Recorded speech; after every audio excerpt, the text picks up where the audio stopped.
being alone, is that a good thing, a bad thing? Do we want to be alone? When do we want to be alone? Questions that we ask ourselves. Some people like to be alone to think.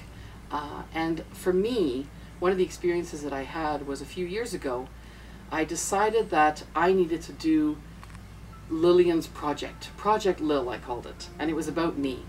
And I knew that the interference for me was my relationship, my kids, my family, my responsibilities. So I asked for something. I asked to be left alone. What an invitation. So what I did was I actually moved to a different part of the house for about 3 months. And I called it Project Lil. I gotta say, my husband was a real doll. He respected that.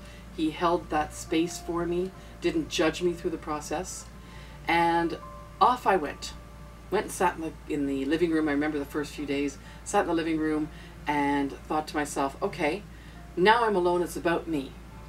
And all of a sudden I realized, nobody's coming up after me. Why aren't they all chasing me? Why aren't they coming and saying, no, we want you back? And I realized that they were my excuse before. So they were the excuse that held me back. And now that they were giving me the space, they were the excuse again for me not moving forward.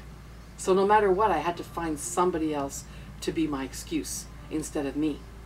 Well, it took 3 months. It took 3 months of hard thinking and being alone to realize that I was the only one who was responsible for my life. Nobody else was. And that was the biggest learning. And I moved back in with totally a different person because of who I knew I was and what I needed. And they were not to blame for any of my successes or my failures. I was the only one responsible. And that's part of what fear of success is. I've learned it more recently, that the fear of success is that having to let go of all my excuses. Well, if I have to let go of my excuses, what happens if I don't succeed? I've got nothing else to blame. Well, let go of that. If I fall, I fall. If I stand, I stand. And that's my learning. It's nobody else's responsibility.